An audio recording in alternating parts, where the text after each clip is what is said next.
Hello and welcome to a special episode of the Business Bulletin. I'm your host, Taiba Aydın, and today we're in Turkey's eastern province of Erzurum, where the Palandöken Economic Forum is taking place.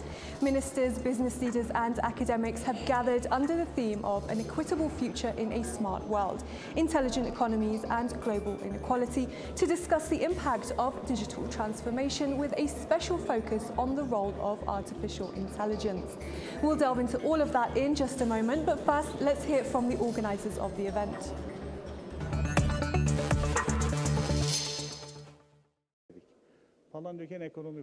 This forum had been discussed for years but was never brought to life, and today we are finally holding the first Palandöken Economic Forum.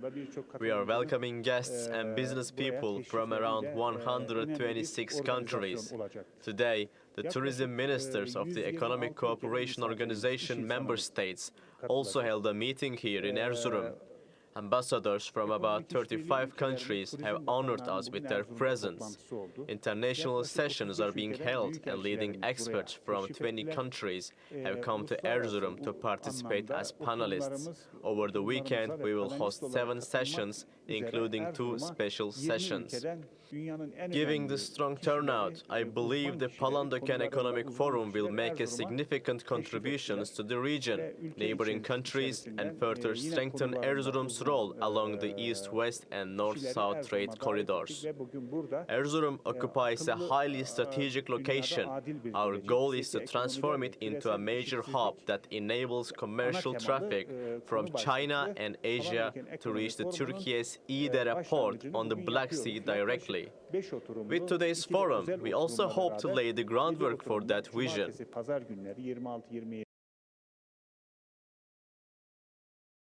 Well, first of all, let me say that for us, this is the ECO moment. As we are seeing growing unilateralism, we are also seeing weaponization of trade, we are seeing weaponization of financial and trading systems. And in this environment, in this situation, geographic contiguity is a big asset, and we are a region that has traded with each other for thousands of years. So this is really about time that we should start looking inwards in promoting trade between our countries, because for now, frankly, our trade is very small, which is just about 8%, which is much less than organizations that are far less, I would say, historically integrated as our region is. So we have a lot to do, and I think this is the opportunity, and I see it as an ECO moment. I think what is important is that our countries are joined by history, by culture, by common economic heritage, by language, by religion, but somehow still I think our people are not as connected as they should be, So through the tourism window, we really want to bring the people of the region together, and we see this as a very good strategy because we are dealing with 3 T's essentially: tourism, transport, and trade. So, and this involves 3 key movements, which is the movement of people, movement of capital, and movement of goods. So, but it is the movement of people that essentially brings the people of the region together, and that's what underpins this whole idea, and it's getting more and more popular. More and more countries in the ECO region wants to be ECO capital cities. We are seeing more competition, which I think itself is an indication of the growing popularity of this initiative. The Eastern Turkish province of Erzurum has been named the Economic Cooperation Organization's tourism capital for 2025. This title reflects not just its natural beauty, but its growing role in reshaping the future of tourism. One striking example is unfolding just minutes from where we are, up on the snowy slopes of Palandöken. Ömer Bakkaloğlu takes a closer look at how technology is transforming one of Turkey's top winter destinations. At first glance, Palandöken looks like a classic winter retreat. Snowy slopes, buzzing chairlifts, and breathtaking mountain views. But behind the scenes, it's becoming one of the most advanced ski resorts in the world. Artificial intelligence now plays a central role, managing everything from avalanche risk assessments to monitoring snow depth. High-tech sensors embedded along each of Palandöken's 55 slopes feed real-time data into AI systems that help ensure safety and optimize operations. With artificial intelligence support, possible errors in human critical decision-making mechanism are prevented. If the track needs to be closed for any reason, artificial intelligence decides. And although the winter season has come to an end, the transformation is far from over. Resort managers are already planning to take their smart slope strategy to the next level. Next year, we will present a ski resort that can be managed entirely by artificial intelligence with different projects. Here at the Palandöken Economic Forum, tourism ministers and experts from the ECO countries are discussing how AI can reshape the industry. And just behind these walls, Palandöken Ski Resort is already taking that vision into reality. Turkey's tourism appeal isn't limited to snow. From turquoise beaches to ancient cities, the country offers year-round experiences. And that diversity is fueling record-breaking numbers. In 2024, Turkey hosted 62.3 million international visitors, generating $61 billion in tourism income. And is now aiming even higher, a long-term target of 100 million tourists and $100 billion in revenue. Experts here say hitting that goal will require significant investments in infrastructure, especially in air travel. Over two-thirds of Turkey's international visitors arrive by air, making airport capacity and airline connectivity top priorities. And there is already progress on both fronts. Istanbul Airport has just become the first in Europe to allow 3 simultaneous runway operations. At the same time, national flag carrier Turkish Airlines is working to double its fleet to 800 aircraft within a decade. So, whether it's AI managing mountain slopes or mega projects expanding the skies, Turkey is setting itself up to be a hub for innovation-led tourism. And events like the Palandöken Economic Forum show how digital transformation is no longer a distant dream. Ömer Bakkaloğlu, TRT World, Erzurum, Turkey. While Erzurum is often recognized for its thriving tourism industry, the city's local economy goes far beyond that. From agriculture to gastronomy, including its famous jar kebab, a horizontal twist on the classic Turkish döner, and from industrial production to renewable energy, Erzurum has built one of Turkey's most diversified local economies. Earlier, we spoke to Erzurum Mayor Mehmet Sekmen, who shared more about the city's growing contribution to Turkey's economy. Erzurum is a strategic city where major oil and natural gas pipelines intersect. It's also famous for winter sports, home to one of the world's premier ski resorts. We are continuing our efforts to further develop this sector, including plans to establish a ski center just 15 minutes from the airport. But Erzurum is more than a winter tourism destination. It's also a hub for organic agriculture and livestock farming, with about 60% of its total land area used as pasture. At the same time, we are taking important steps to turn Erzurum into a center for manufacturing. We are strategically located near Iran, a country of 80 million people, and also close to Azerbaijan, Armenia, and Georgia. Erzurum serves as one of Turkey's key gateways to the Turkic states, and naturally, we aim to integrate technology into the city's growth as well. Erzurum also has significant potential in the health sector. We are targeting major investments not only in healthcare but also in technology, agricultural industries, and livestock industries. Additionally, the city has strong potential for energy production, with projects underway to establish both solar and wind power plants. Turkey's digital and industrial economy is drawing unprecedented global interest as a wave of international acquisitions underscores the country's growing influence in software and technology. Tulay Kalyon Haznederoğlu explains. Global investment companies are making bold moves into Turkish tech. As the UK and EU countries look beyond their borders for fast-growing markets, Turkey is emerging as a key destination. Since the start of 2025, German tech giant Cleversoft has acquired Turkish fintech firm Finexus. Meanwhile, the UK's QBS Technology Group acquired Infonet in 2023 and Priyanto Turkey earlier this year. And just recently, QBS further expanded its presence in Turkey with the acquisition of Elmer Yazılım. In recent years, Turkey has become a hub for digital innovation, from mobile gaming giants to enterprise software platforms. With billion-dollar valuations, Turkish companies are increasingly seen as prime targets for global investors. And with strong growth and international interest continuing to rise, this may just be the beginning. Tülay Kalyon, Haznederoğlu, TRT World, London. Haldun Park is chairman of the board of CEO Platform. He says Turkey's young and dynamic population is driving the country's rise as a global tech and startup hub. One of Turkey's greatest potentials lies in its young population, which has already become deeply engaged with information technologies. They've not only adapted to the field, but have started developing projects and solutions. I believe the success we're seeing today is a direct result of this journey. Turkey has long invested in R&D and innovation, supported by its Technopark regulations. You could say we are now reaping the benefits of those efforts.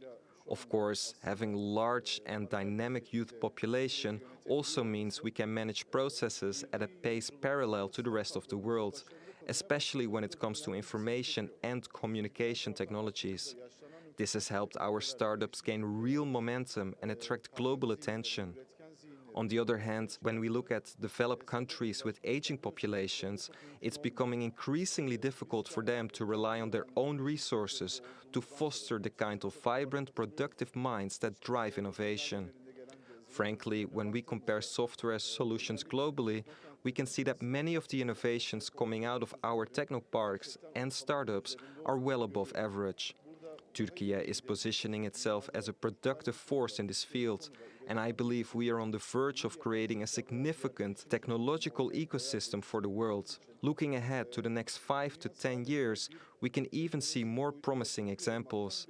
We have the capability to develop strategic products using our own resources. When it comes to human capital, we have a strong pool of talent, particularly engineers, who have developed significant expertise in this area. Turkey's exports soared to record highs in March. The growth comes as the country navigates a turbulent global trade landscape marked by escalating tensions between the US and China. But as President Donald Trump remains firm on his tariff policies, for countries like Turkey, it may present itself with opportunities of growth. Emre Boz has the details. Turkish ports are buzzing with activity, with no signs of slowing down. Shipments abroad hit record highs in 2023 and 2024, and this year is off to a strong start. Last month, exports reached their second highest March figure at $23.4 billion, up 3.2% year-on-year. This surge comes amid rising global trade tensions, driven by Trump's tariff policies. But some analysts say it may put the Turkish economy at a strategic advantage. The EU has said it's willing to delay reciprocal tariffs on US goods. But if an all-out trade war begins between the two, that may mean greater demand for Turkish substitutes for US goods in industries such as machinery, electronic equipment, and aluminium.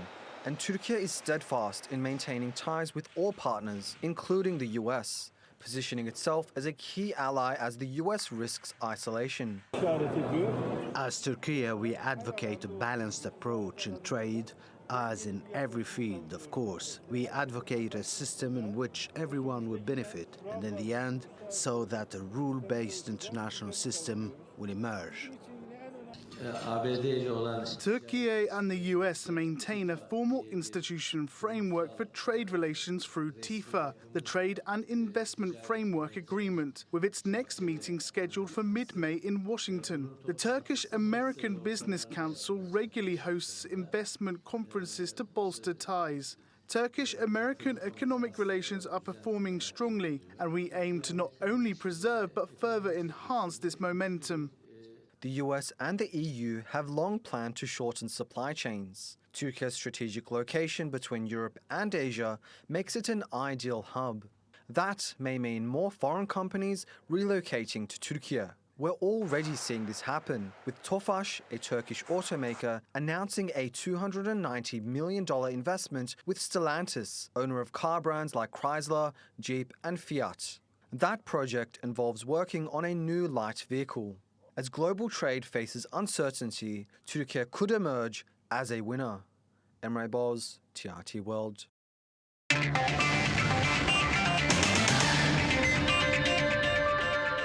I sat down with Turkey's Trade Minister Ömer Bolat on the sidelines of the forum and began by asking him about the current economic environment Turkey is facing.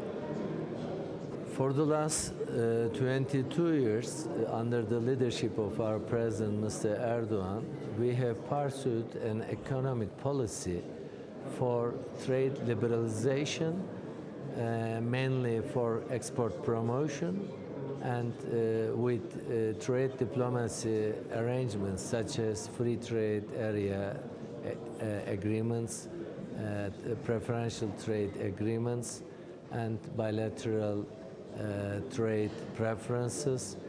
This way, we achieved a 7.5% growth in our goods exports and in our services exports, which boosted our national output to grow by 5.5 times in GNP and by 4.5 times in per capita GNP. So we have somehow worries about the outlook of the world trade and world economic output in the recent years because WTO-based multilateral rules are being eroded year by year, month by month, and in the last case, the United States new administration has started to pursue a kind of trade policy to restrict imports from the third countries, particularly from the countries with which the United States has been giving the highest trade deficit. Everybody knows which countries they are. Therefore, there has been a kind of uncertainty as from the 2nd of April when those extra customs duties were announced and imposed by the United States on many countries.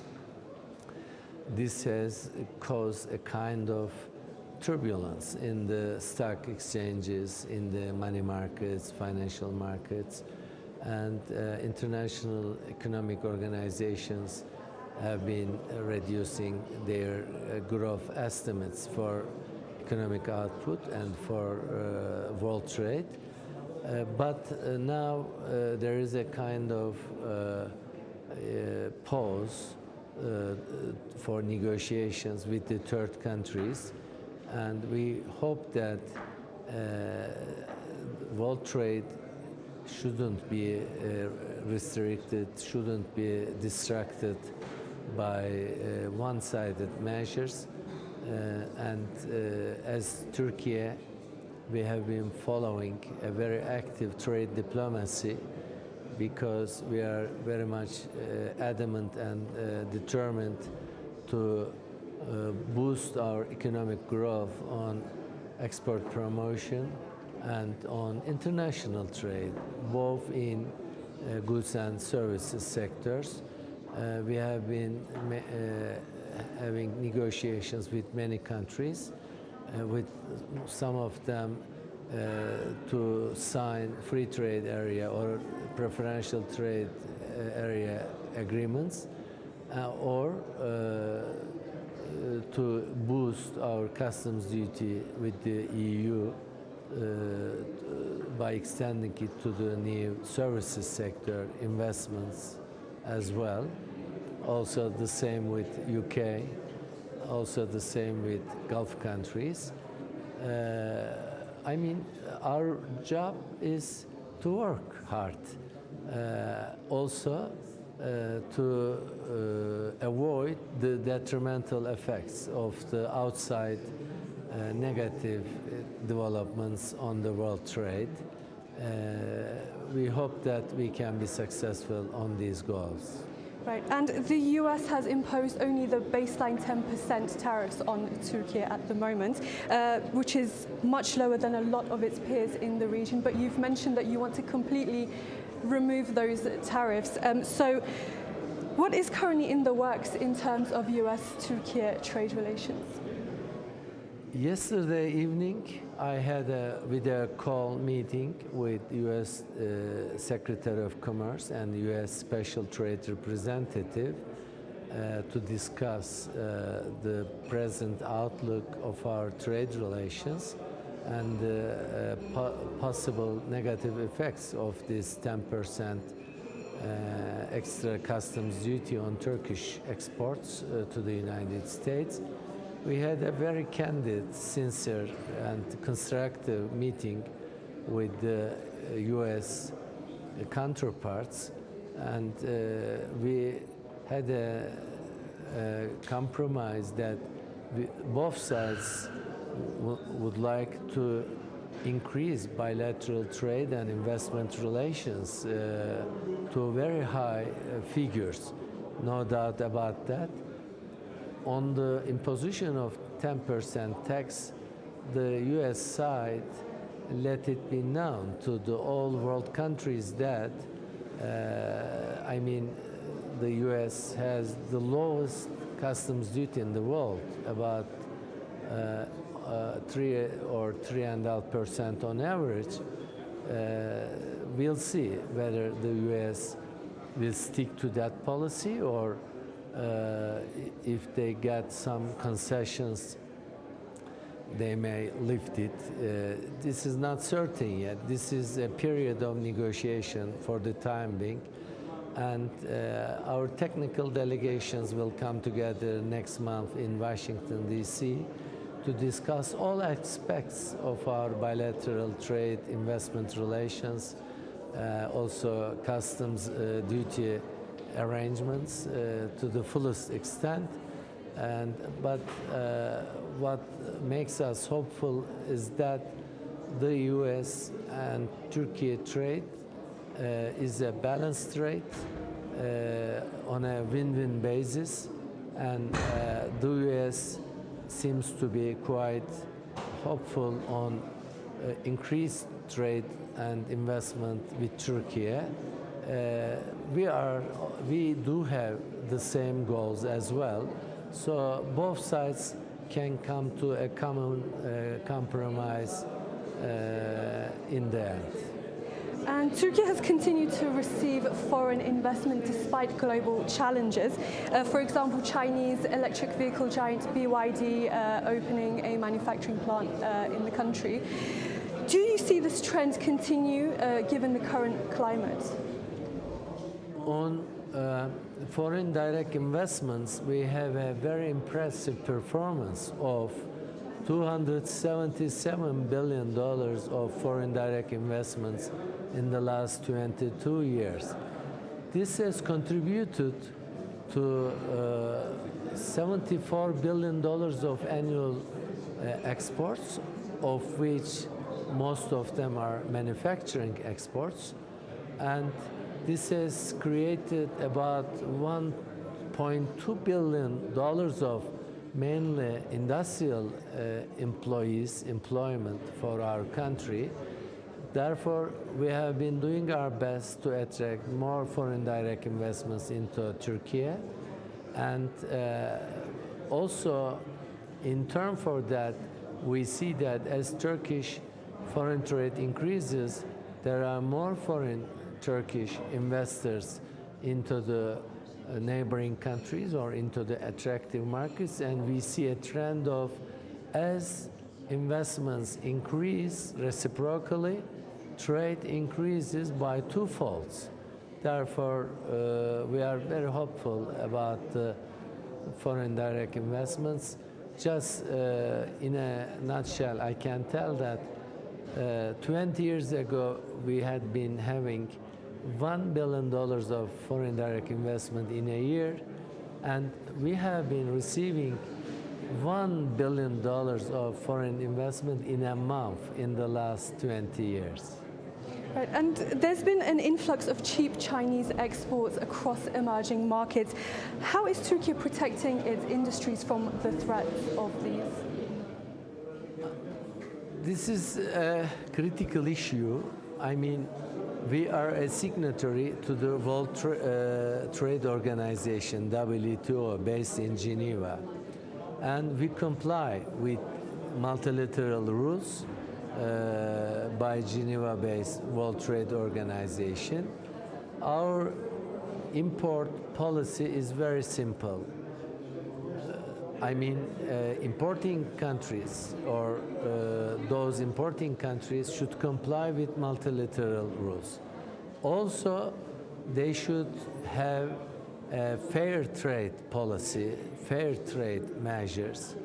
Also, they should not circumvent multilateral rules through backdoor exports or through third country exports or through falsified circumvention of their exports.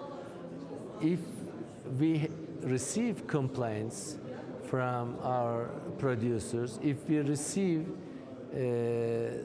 such imbalances and such discrepancies which are against and which are contrary to WTO rules, we open investigations, and at the end of investigations, when it's necessary, we never refrain from imposing restrictive measures which are valid for us by WTO's multilateral rules. And we will continue this policy very swiftly. Right, and a lot of Western nations are looking to shorten supply chains. What is Turkey's position in all of this? Turkey, just in the center of Eurasia, connecting Asia, Europe, Africa, having a very quality and technologically sustained industrial manufacturing base and very high quality agricultural produce and very highly competitive services sector has a unique position to be a reliable and very strong base for logistics and for supply chains. We have proven this capability during the pandemic period when the logistic and supply chains were broken between the Far Eastern Asian countries and European countries and the United States. They immediately replaced their supply chains from supply sources from Turkey. And when the trade wars seem to be quickening and aggravating, there is a trend of calling our manufacturers, our exporters for extra supply in case of the blockage of supply chains from the East Asia. We are ready to act accordingly and to supply Western supply chains from our manufacturing bases, from our agricultural bases.